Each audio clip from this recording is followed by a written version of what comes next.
Morning friends, welcome to my YouTube channel the civil servant of mankind. अभी इस video में अपन बात करने वाले हैं क्वेश्चन 61 से लेके क्वेश्चन 70 तक हम लोग देखने वाले हैं। ओके, जो यूपीएससी 2017 में पूछे गए थे। ओके, तो स्टे ट्यून और ये वीडियो लास्ट तक देखिए ताकि कोई भी क्वेश्चन आपका मिस हो ना जाए। और आपको इस क्वेश्चन सीरीज़ जो मैंने यूट्यूब पे लाई है, इसके पीछे का मेरा जो ऑब्जेक्टिव है, मोटो है, वो यही है कि आपकी जो प्रीवियस ईयर क्वेश्चन है वो किसे यूपीएससी द्वारा कैसे पूछे जाते हैं। ओके, तो आपको इससे आइडिया लग जाती है कि किस टाइप के क्वेश्चन यूपीएससी में पूछे जाते हैं और उससे आपको पता चल जाता है कि कौन कौन से टॉपिक इम्पोर्टेंट है। तो ये वीडियो लास्ट तक देखिए, ठीक है। चलो हम लोग नेक्स्ट क्वेश्चन पे जो हमारा 61 क्वेश्चन है वो देखते हैं। ओके, उसको जानते हैं एग्जैक्टली है क्या। तो क्वेश्चन 61 है, consider the following statement. The nuclear security summit are periodically held under the aegis of United Nations. The International Panel of Fissile Material is an organ of International Atomic Energy Agency, that is IAEA का ये part है। तो which of the statement given above is are correct. तो option A है one only, option B है two only, option C है 1 and 2, option D है neither 1 nor 2। Okay, you have 5 seconds to answer this question. Okay, please इसका answer बताइए मुझे comment section में। इसका आंसर बताइए आप 5 सेकेंड में, जल्दी जल्दी बताइए क्या हो सकता है इसका आंसर। ओके, तो इसका आंसर है डी, ऑप्शन डी इज इसका आंसर है neither 1 nor 2। Okay, the nuclear security summit is periodically held under the aegis of United Nation के अंदर नहीं होता है वो, उसके लिए अलग बॉडी होती है और ये इंटरनेशनल एटॉमिक एनर्जी एजेंसी का पार्ट नहीं है। ओके, तो the option is D, neither 1 nor 2। Let's move on the question 62।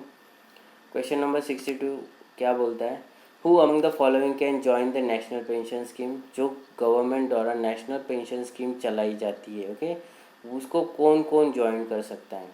तो ऑप्शन ए है resident Indian citizen only. Okay, जो इंडिया का नागरिक है वही इंसान ज्वाइन कर सकता है। ऑप्शन बी बोल रहा है कि person of age from 21 to 55, जिस इंसान का एज 21 से लेके 55 तक है वो ज्वाइन कर सकता है। ऑप्शन सी बोल रहा है all state government employees joining this service after the date of notification by the respective state government. Okay, और ऑप्शन डी बोल रहा है all central government employee including those arm forces joining this service on or after 1 April 2004। तो national pension scheme है उसको कौन join कर सकता है, इस क्वेश्चन ये पूछा है यूपीएससी द्वारा 2017 में। स्ट्रेट फॉरवर्ड क्वेश्चन है, नेशनल पेंशन स्कीम जो सरकार की है, ओके, उसके रिलेटेड है। तो इसका आंसर है दोस्तों option C, all state government employee joining the service after the date of notification by the respective state government. Okay, ये जो चारों ऑप्शन है उसमें से मोस्ट सुटेबल ऑप्शन क्या है, ऑप्शन सी, इसलिए इस क्वेश्चन का आंसर क्या है, ऑप्शन सी। आ गया समझ में दोस्तों। ओके, अगर कोई डाउट है इस क्वेश्चन में या किसी और क्वेश्चन में तो आप मुझे कमेंट सेक्शन में पूछ सकते हैं। ओके, चैनल को सब्सक्राइब कर सकते हैं ताकि कोई भी नोटिफिकेशन आपको मिस हो ना जाए या कोई भी आपसे वीडियो मिस हो जाना है, कोई क्वेश्चन भी मिस नहीं हो जाए। ओके, इसलिए आप क्या करिए, सब्सक्राइब करिए ताकि आपको रेगुलर अपडेट्स मिलते रहे। Okay, let's move on the question 63। क्या है question 63, with reference to the river Teesta. Okay, Teesta river के बारे में क्वेश्चन है, तीस्ता रिवर के बारे में क्वेश्चन है। Consider the following statements. Teesta river के बारे में क्वेश्चन पूछा गया है, क्या पूछ रहे हैं, the source of river Teesta is the same as that of Brahmaputra but it flows through Sikkim. ये स्टेटमेंट 1 है। स्टेटमेंट 2 है, river Rangit originate in Sikkim and it is a tributary of river Teesta. Statement 3 है, river Teesta flows into bay of Bengal on the border of India and Bangladesh. और इसका जो which of the following statement और which of the statement given above is a correct. Option A है 1 and 3 only, statement 1 and 3। Option B बोल रहा है 2 only. Option सी बोल रहा है 2 and 3। ऑप्शन डी बोल रहा है 1 2 3, that is all the above. तो बताइए इसका आंसर क्या हो सकता है। तीस्ता रिवर के तीस्ता रिवर के ऊपर ये क्वेश्चन है।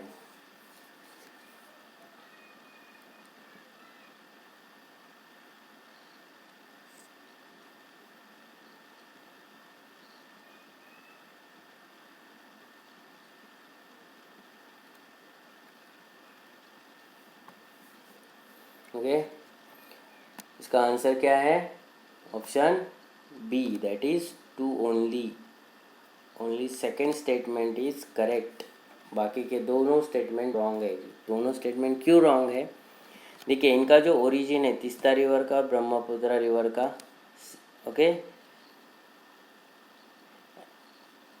ठीक है, वो सेम है, बट वो दोनों सिक्किम से नहीं आती है, ठीक है। फिर river Rangit originated Sikkim and it is a tributary of river Teesta. Yes Rohit ji, जो रंगित रिवर है, ओके, वो तीस्ता की ट्रिब्यूटरी है, ये सही है। स्टेटमेंट 3 है river Teesta flows into the Bay of Bengal in border of India and Bangladesh, ये स्टेटमेंट रॉन्ग है। तो इसीलिए option 2 that is B only, second statement correct है सिर्फ। You got it? समझ में आ गया? Okay, let's move on the question. Next question, question 64। क्या है क्वेश्चन 64?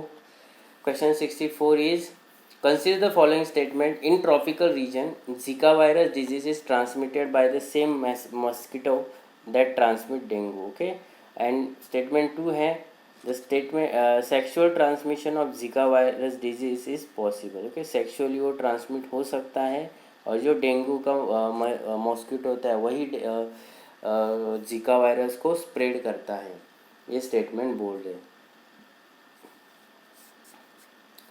तो which of the first statement given above are correct? Yes, Zika virus can be transmitted sexually, Zika virus sexually transmit हो सकता है, और जो मॉस्किटो है, okay, dengue के लिए जो मॉस्किटो रिस्पॉन्सिबल होती है वो जीका वायरस को ट्रांसमिट कर सकती है। इसलिए इस क्वेश्चन का आंसर है option C. C is the correct answer, both the statements are correct.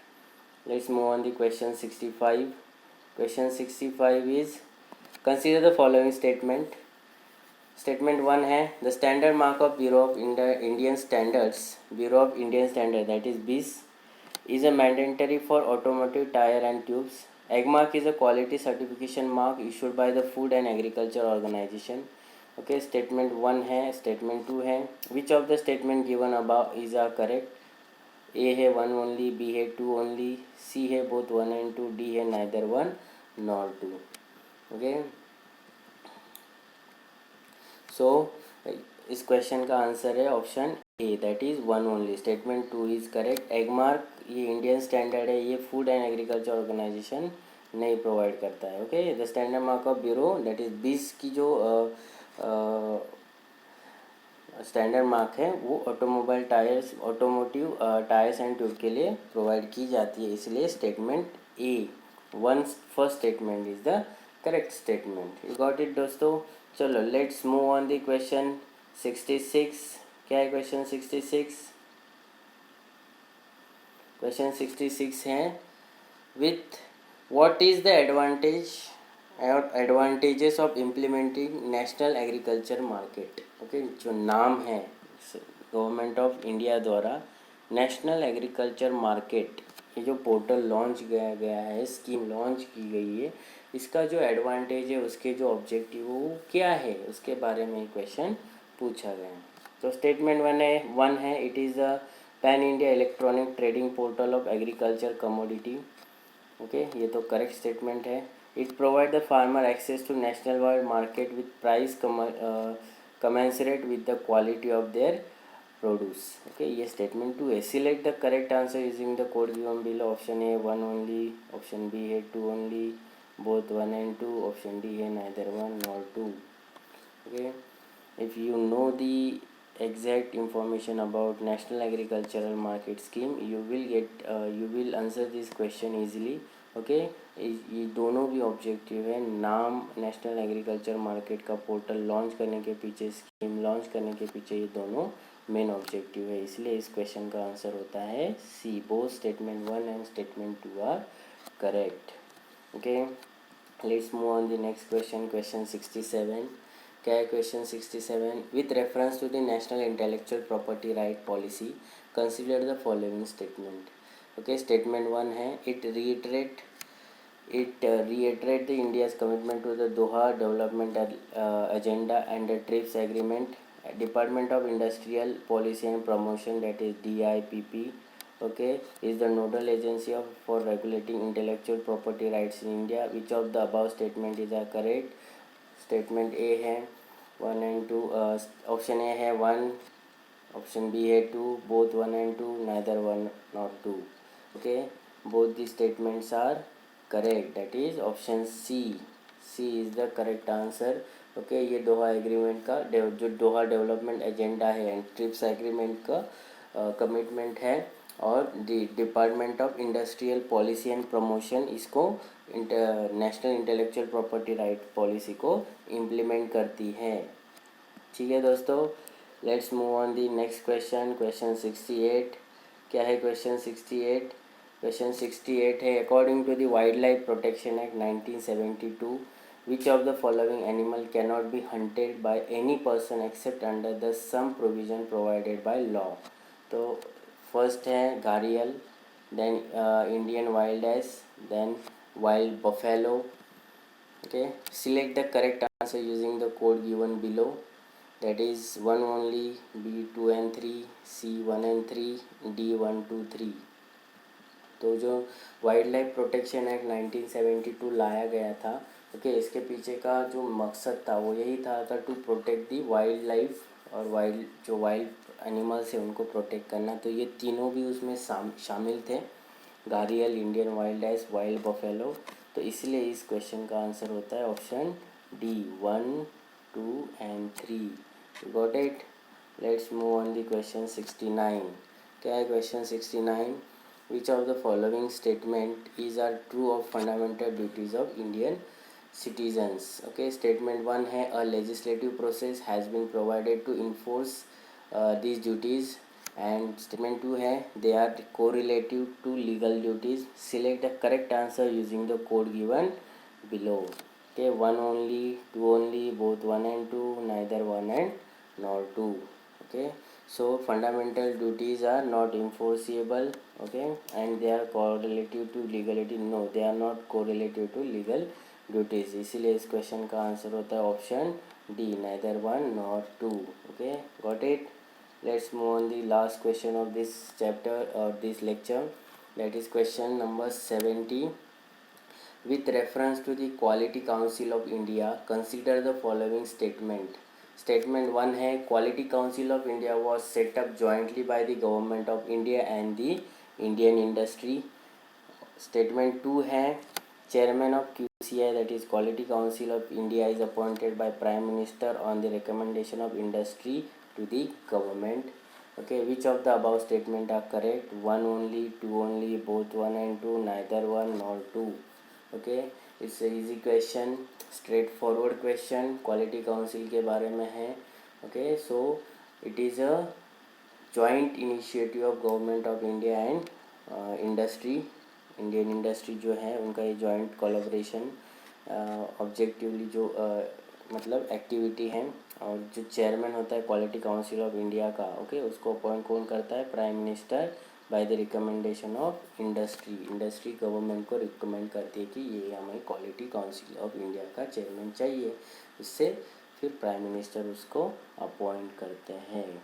ठीक है, तो इस क्वेश्चन का आंसर है option C, both 1 and 2. Okay, we got it friends. ज़्यादा हम लोग इस वीडियो को लंबा नहीं करते हैं. आपको समझ में आ गया क्वेश्चन 17, 69, 68, 67, 66, 65, 64, 63, 62, 61. ठीक है, तो ये 10 क्वेश्चन हम लोगों ने देखे इस वीडियो में. फिर अपन बात करते हैं नेक्स्ट वीडियो में क्वेश्चन 71 से लेके 80 फिर नेक्स्ट करेंगे। ठीक है, तो अभी तक दोस्तों अगर आपने मेरे चैनल को सब्सक्राइब नहीं किया होगा तो मेरे चैनल को सब्सक्राइब करें। Civil servant of mankind, civil servant of mankind अब मेरे चैनल का नाम है। ओके, ये वीडियो आप अगर आपको पसंद आए तो इसको लाइक करना। ओके, मैक्सिमम बच्चों तक उसको शेयर करना, जितने भी आपके मैक्सिमम बच्चों तक उसको क्या करना है, शेयर करना है, ताकि इससे जो 2020 में जो बच्चे एग्ज़ाम देने वाले हैं, ओके 2020 में जो बच्चे एग्ज़ाम देने वाले हैं उनके लिए ये बहुत इम्पोर्टेंट है ये वीडियो देखना। तो इसलिए ये मैक्सिमम बच्चों तक फैलाइए ताकि बच्चे फ़ायदा उठा सके।